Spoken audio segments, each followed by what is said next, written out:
Hello friends, नमस्कार। 24 अगस्त 2022 का आज हम करंट अफेयर देखेंगे। रैंप कार्यक्रम एमएसएमई मंत्रालय, सूक्ष्म लघु व मध्यम मंत्रालय द्वारा इसको कार्यान्वित किया जा रहा है। इसमें 6,000 करोड़ की घोषणा है। मिशन इंद्रधनुष इसकी शुरुआत 25 दिसंबर 2014 से है। पीएम गति शक्ति, इसमें 7 इंजन हैं जो बजट पेश करते समय भारत सरकार द्वारा पेश किया गया था।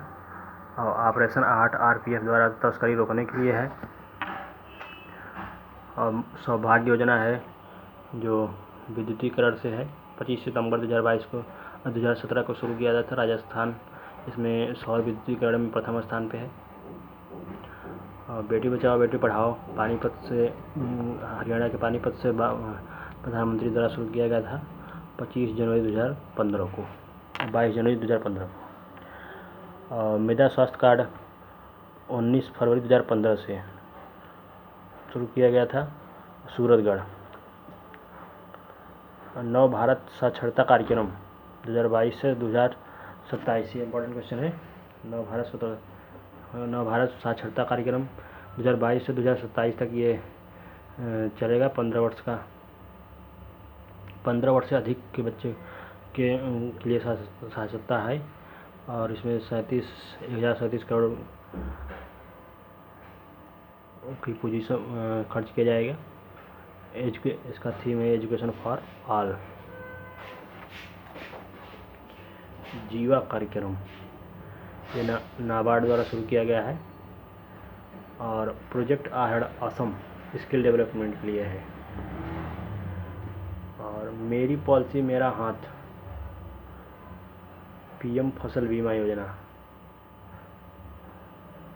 अम्मा एंड बहिनी योजना सिक्किम सरकार द्वारा शुरू किया गया है। अम्मा योजना के तहत 20,000 रुपये उपलब्ध कराया जाएगा। और बहिनी योजना के तहत निःशुल्क सैनिटरी नैपकिन उपलब्ध कराया जाएगा। संभव एंड स्वावलंबन योजना एमएसएमई, ये एमएसएमई मंत्रालय द्वारा है, प्लास्टिक से संबंधित है ये।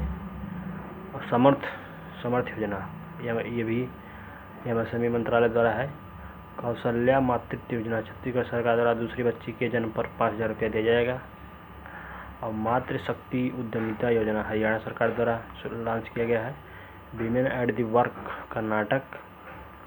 युविका युवा वैज्ञानिक कार्यक्रम है 2022 इसरो द्वारा शुरू किया गया है।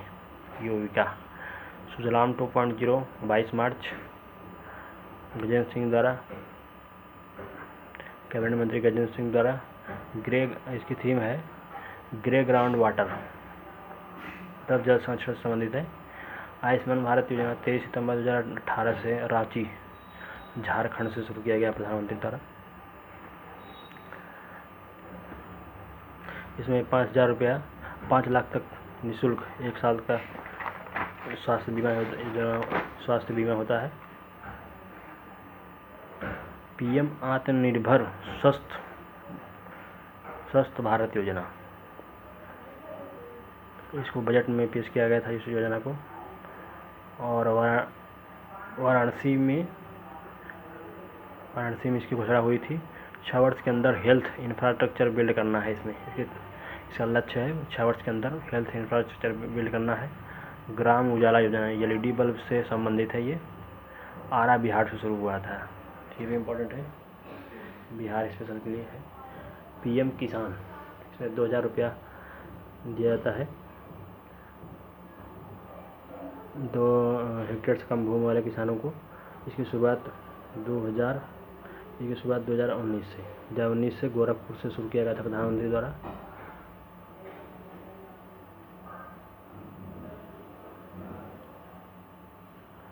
साल भर में तो 6,000 रुपया दिया जाएगा इसमें, तो 2,000 रुपया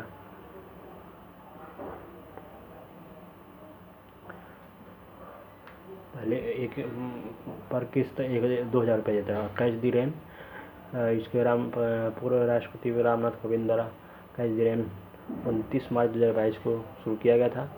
और 30 नवंबर 2022 29 से 30 नवंबर 2022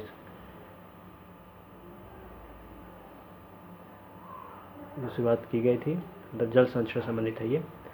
और दास प्रथा का अंत, इसमें कुछ दास प्रथा का अंत लॉर्ड एलन बरोरो ने 1843 में किया था। भारत का प्रथम governor general Lord William Bentinck था। 1829 में इन्होंने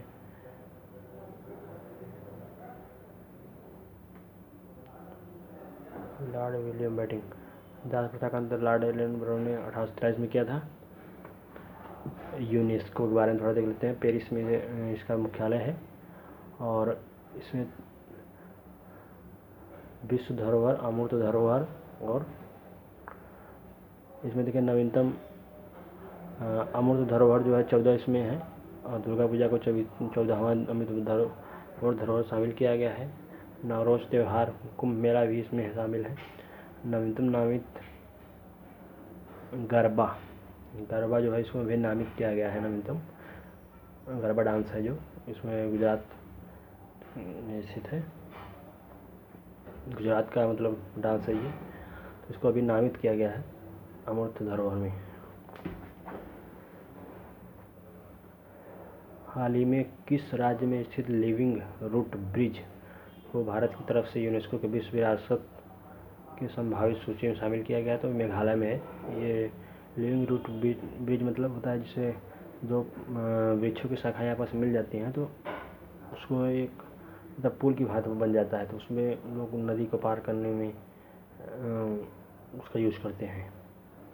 जैसे नदी के दोनों तरफ अगर दो वृक्षों की शाखाएं आपस में मिल जाए तो वो एक पुल जैसा बन जाता है। तो उसी तरह ये मेघालय ज़्यादा देखा जाता है, तो उसको लिविंग रूट ब्रिज कहते हैं और यूनेस्को के विश्व विरासत की संभावित सूची में इसको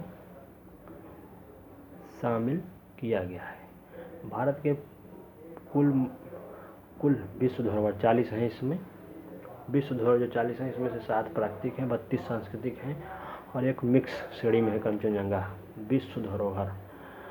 तो इसमें नवीनतम धौलावीरा है जो 40वां है, गुजरात में है, और रामप्पा मंदिर जो है 39वां है, तेलंगाना में है, और कंचनजंगा मिक्स श्रेणी में है तो सिक्किम में है।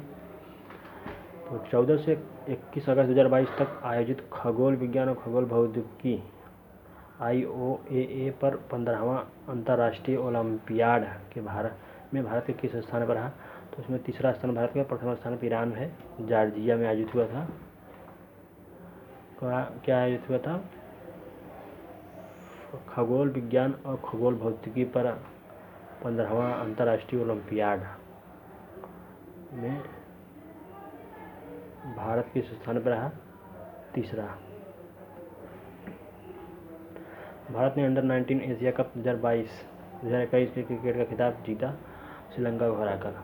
एशिया कप अंडर 19 2021 का। Under 19 world cup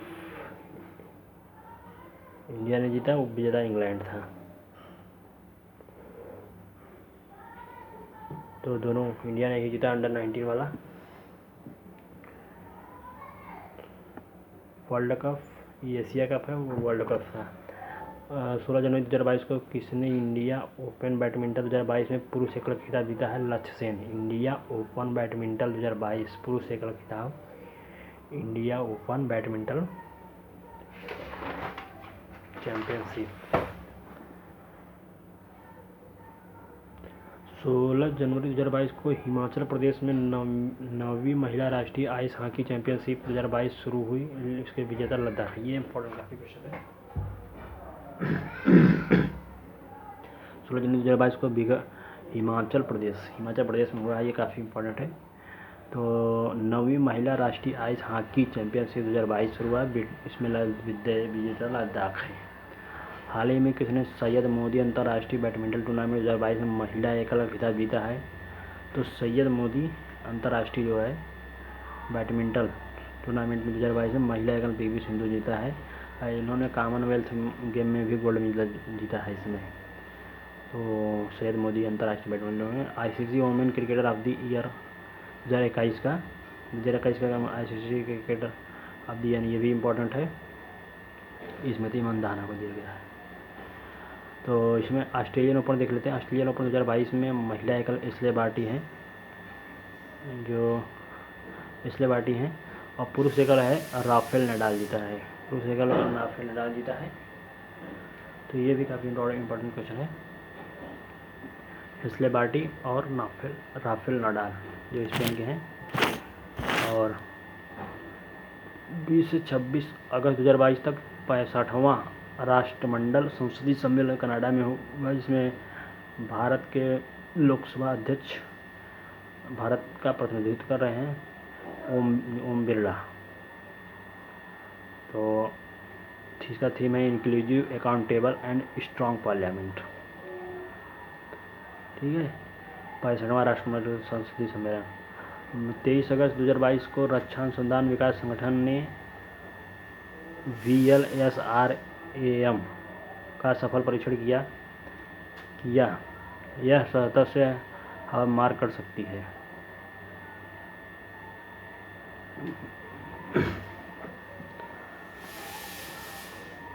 Chandipur Orissa से नेवी ने परीक्षण किया 50 किलोमीटर रेंज। तो क्या चांदीपुर रक्षा अनुसंधान DRDO ने VLSRAM का सफल परीक्षण किया है। ये सतह से हवा मार कर सकती है। और चांदीपुर उड़ीसा में नेवी ने इसका परीक्षण किया। 50 किलोमीटर रेंज है। 3 बार संयुक्त बैठक आयोजन किया जा चुका है। तो संयुक्त बैठक मतलब संविधान में संयुक्त भाषण का आयोजन, जिसमें लोकसभा राज्यसभा संयुक्त बैठक होता है। किसी बिल पे जैसे ज़्यादा कॉन्फ्लिक्ट हो गया तो उस पर समाधान के लिए राष्ट्रपति द्वारा इसको बुलाया जाता है, लेकिन लोकसभा अध्यक्ष इसका अध्यक्षता करते हैं। तो इसे आर्टिकल 108 में इसका वर्णन है। तो इसे इसका आयोजन, इसका मतलब 3 बार मतलब आर्टिकल 108 का यूज किया जा चुका है, वही इसमें लिखा है। DRDO का ये भी RAS तो राजस्थान का जो PCS है उसमें, तो उसमें PT 2021 में पूछा गया था DRDO का आदर्श वाक्य क्या है। बलस्यम मूलम और विज्ञानम, बलस्यम मूलम और विज्ञानम। और एशियन डेवलपमेंट बैंक के उपाध्यक्ष कौन है? अशोक लवासा। ये अशोक लवासा है, काफ़ी इम्पोर्टेंट है ये। अशोक लवासा। राष्ट्रीय बीज कांग्रेस 2022 का आयोजन ग्वालियर में किया गया है। कल्पना चावला अनुसंधान केंद्र इसमें चंडीगढ़ यूनिवर्सिटी में स्थापित किया गया है। 29 अगस्त से 5 अक्टूबर 2022 का राजीव गांधी ग्रामीण ओलंपिक खेलों का आयोजन राजस्थान किया जाएगा। शुभांकर शेरू है, इसमें 6 के शामिल हो गए 29 अगस्त से 5 अक्टूबर के बीच। श्रीलंका को भारत ने एक विमान दिया है, उसका नाम तो नहीं लिखा गया है। भारत की पहली वाणिज्यिक अंतरिक्ष स्थिति जन जागरूकता वेधशाला स्थापित की जाएगी उत्तराखंड में। भारत की पहली वाणिज्यिक अंतरिक्ष स्थिति जन जागरूकता वेधशाला उत्तराखंड में। ये भी इम्पोर्टेंट क्वेश्चन है। PM ने महाराजा वीर विक्रम हवाई अड्डे के एकीकृत टर्मिनल भवन का उद्घाटन किया त्रिपुरा में। महाराजा वीर विक्रम हवाई अड्डे के नए एकीकृत टर्मिनल का उद्घाटन किया है त्रिपुरा में। हाल ही में अकेले दक्षिणी ध्रुव पर पहुंचने वाली पहली भारतवंशी महिला है हरप्रीत चंडी। ये भी इम्पोर्टेंट है। अकेले दक्षिणी ध्रुव पहुंचने वाली हरप्रीत चंडी।